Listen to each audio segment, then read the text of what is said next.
എനിക്കൊന്ന് മീനാക്ഷിയുടെ ഒരു നല്ല ചായ നമുക്ക് തോന്നും ചിലപ്പോ പണ്ടത്തെ. ആ ചെറുപ്രായത്തില് രണ്ടുപേരുടെ ഫോട്ടോ കണ്ടു കഴിഞ്ഞാൽ രണ്ടുപേരുടെ ചെറുപ്പം ഒരേപോലെയാ.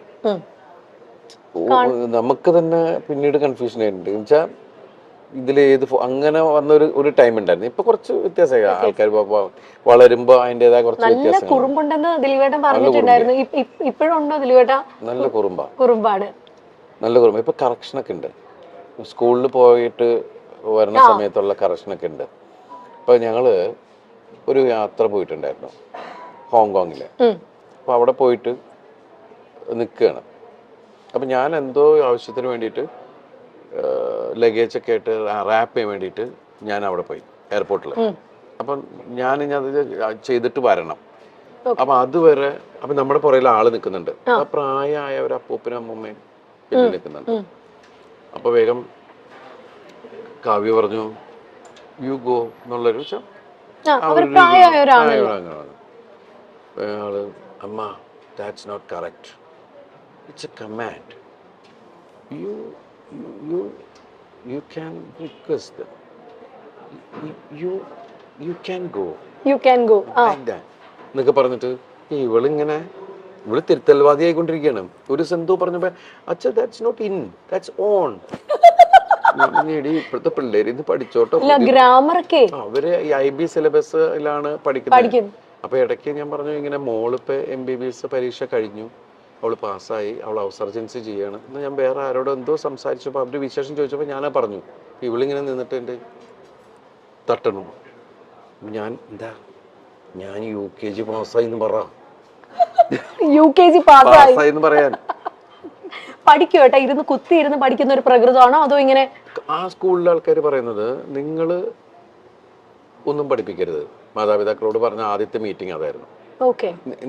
നിങ്ങളുടെ കുട്ടികൾ ഇവിടെ വരട്ടെ, അവരെന്താ പഠിച്ചെന്ന് ഒരു സമയം കഴിയുമ്പോൾ നിങ്ങൾക്ക് മനസ്സിലാവും എന്ന് പറയുന്നുള്ളത്. പക്ഷെ അവിടുത്തെ കുട്ടികളൊക്കെ നമ്മൾ ഇവരൊന്നും പഠിക്കണമെന്ന് കാണില്ല. പക്ഷെ അത് കഴിഞ്ഞ് പിന്നെ ഇടയ്ക്കിടയ്ക്കാണ് ഈ ഹോംവർക്ക്. പക്ഷെ ഹോംവർക്ക് എന്ന് പറഞ്ഞാൽ ഇവക്കുള്ള പണിയാണ്. അത് എല്ലാ മാതാപിതാക്കൾക്കും അത് കൂടുതൽ അമ്മമാരാണ്. ഇപ്പൊ കണ്ടില്ല, അത് വരച്ച് അതൊട്ടിച്ച് ഇത് വെച്ച്. ചേച്ചി ആയിരിക്കും അല്ലേ ഇരുന്ന് ചെയ്യുന്ന? കാരണം ഇല്ല, കാവ്യാണ്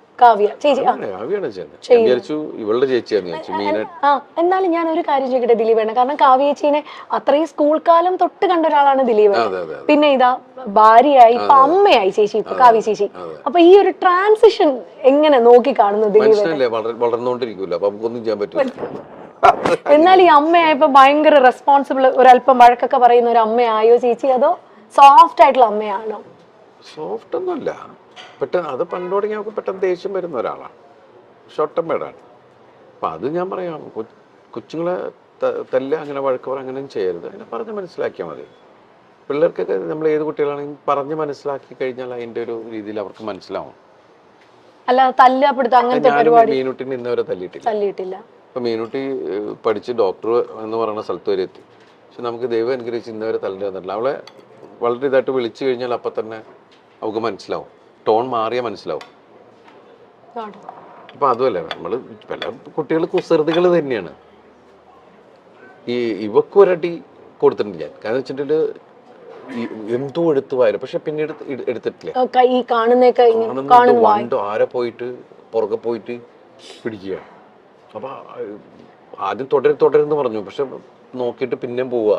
അപ്പോ അതോടുകൂടി അപ്പം എനിക്ക് തോന്നുന്നു ദിലീപേട്ട ഭയങ്കര നേരം പോക്കായിരിക്കും ആളും കൂടെ ഉള്ള സമയത്തൊക്കെ. കാരണം വെച്ചാൽ ഞാൻ മീനാക്ഷി ഉള്ള സമയത്ത് ശരിക്കും പറഞ്ഞാൽ എനിക്കത് മിസ് ചെയ്തിരുന്നു. ഞാൻ ആ സമയത്ത് എൻ്റെ സിനിമകൾക്ക് ഭയങ്കര ഹിറ്റുകളും, ഞാൻ ഓരോ സിനിമയുടെ പുറകെ ഇങ്ങനെ കണ്ടിന്യൂസ് സിനിമയുടെ പുറകെ പോകല. അപ്പോൾ ആ സമയത്ത് ശരിക്കും പറഞ്ഞാൽ ആ പ്രായം എനിക്ക് ആസ്വദിക്കാൻ പറ്റിയിട്ടില്ല. ആ 2-3 വയസ്സ് എന്ന് പറയുന്നത് ശരിക്കും മിസ്സിങ് തന്നെയാണ്.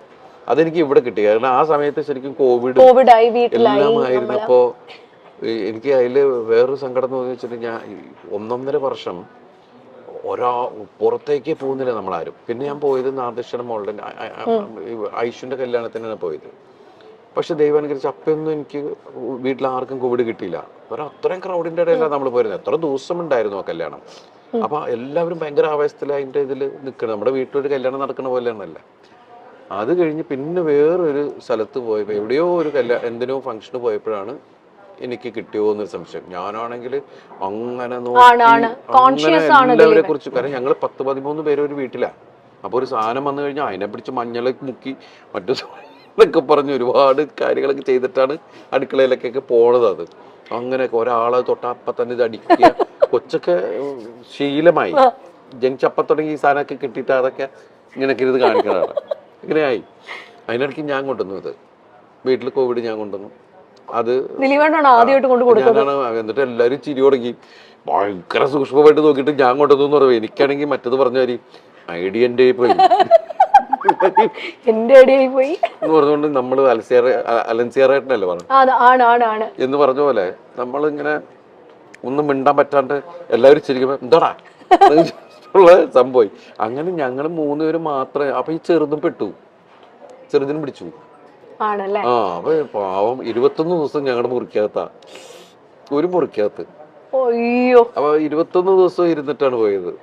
അന്നൊക്കെ 21 ദിവസം ക്വാറന്റൈൻ ആയിരുന്നു അല്ലേ ഏട്ടാ? ശരിക്കും നമ്മളെന്താ വെച്ചാൽ അമ്മയുണ്ട്, താഴെ അമ്മയുണ്ട്. അപ്പൊ അതുകൊണ്ട് അമ്മയ്ക്കൊരു കുഴപ്പം, അമ്മയ്ക്ക് പ്രായമുള്ളതല്ലേ, എന്തെങ്കിലും പറ്റിക്കഴിഞ്ഞാലൊന്നും ഇയാളുടെ ഇതിനകത്ത് നമ്മൾ അവിടെ തന്നെ ഇങ്ങനെ ഇരുന്ന് ഇതാക്കിയിരുന്നു. അപ്പൊ ആ സമയത്തൊക്കെ നമ്മൾ ഇവരിങ്ങനെ വാച്ച് ചെയ്തുകൊണ്ടിരിക്കലും ഒക്കെ ഉണ്ടല്ലോ. രണ്ട് ആ സമയത്താണ്. അതുകൊണ്ട് വെച്ചാൽ എല്ലാവരും വീട്ടിലുള്ളതുകൊണ്ട് പെട്ടെന്ന് മലയാളം സംസാരിക്കാൻ. തങ്കമണിയുടെ റിലീസിനെ പറ്റിയൊക്കെ മഹാലക്ഷ്മി, മീനാക്ഷി ഒക്കെ എന്നാ പറയുന്നു കേട്ടോ അവര്? അല്ല, എല്ലാവരും ഇപ്പൊ സോഷ്യൽ മീഡിയയിൽ ഇത് വരുന്ന മീനാക്ഷി ശരിക്കും നല്ല ആസ്വാദകയാണ്. ഇപ്പൊ എല്ലാ സിനിമകളും കാണും. ലിമിറ്റഡ് ആയിട്ട് മീനാക്ഷി സംസാരിക്കാറുള്ളൂ, അധികം സോഷ്യൽ മീഡിയയിൽ അങ്ങനെ വളരെ സൈലന്റാണ്. എല്ലാ സ്ഥലത്തും കൂടുതൽ ലിസണറാണ്. എന്റെ പോലെയുള്ള ആള് തന്നെയാണ്. അങ്ങനെ എനിക്ക് തോന്നുന്നത് സ്വഭാവം കാവ്യയുടെ ഇവക്കുള്ളത്. അവള് ചെന്ന എവിടെയും ഭയങ്കര വർത്താനവും ആ ഏരിയ മൊത്തം അവളുടെ ഏരിയയിലാക്കി കളയും. എല്ലാ തമാശയൊക്കെ പറഞ്ഞ എല്ലാവരും അവളായിട്ട് ഒരു കംഫർട്ട് സോൺ ഉണ്ടാക്കി കളയും. അത് തന്നെയാണ് ഇവളുടെ സംഭവം. നമ്മൾ രണ്ടുപേരും വളരെ സൈലന്റ് ആൾക്കാരാണ് ശരിക്കും പറഞ്ഞു.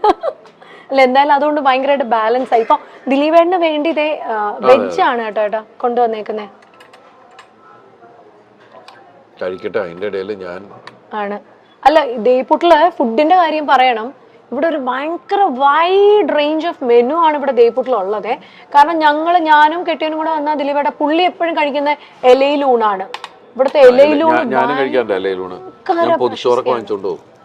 ദിലീപേട്ട ഏറ്റവും ഫേവറേറ്റ് ഫുഡ് ഏതാ?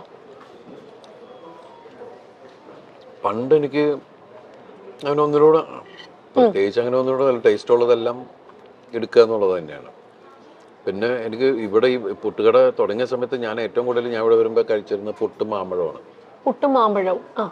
ഈ പുട്ടിന്റെ കൂടെ മാമ്പഴം പഴം പോലെ നല്ല പഴുത്ത മാമ്പഴമാണെങ്കിൽ നല്ല രസമാണ് കുഴച്ച് കഴിക്കാൻ. അതുപോലെ നല്ല ചൂട് പുട്ടിന്റെ കൂടെ പാലും പഞ്ചസാരയും ഒക്കെ നല്ല ടേസ്റ്റുള്ള കാര്യങ്ങളാണ്. പിന്നെ നമ്മൾ പുതിയ പുതിയ ഒരുപാട് വെറൈറ്റികൾ നമ്മൾ ചിക്കനും പ്രോൺസും അത് എന്തൊക്കെ ഡിഷ് ഉണ്ടെന്നുള്ള സാധനങ്ങളൊക്കെ വെച്ച് ഡിഫറെന്റ് കോംബോകൾ നമ്മൾ ശ്രമിച്ചു നോക്കുന്നു.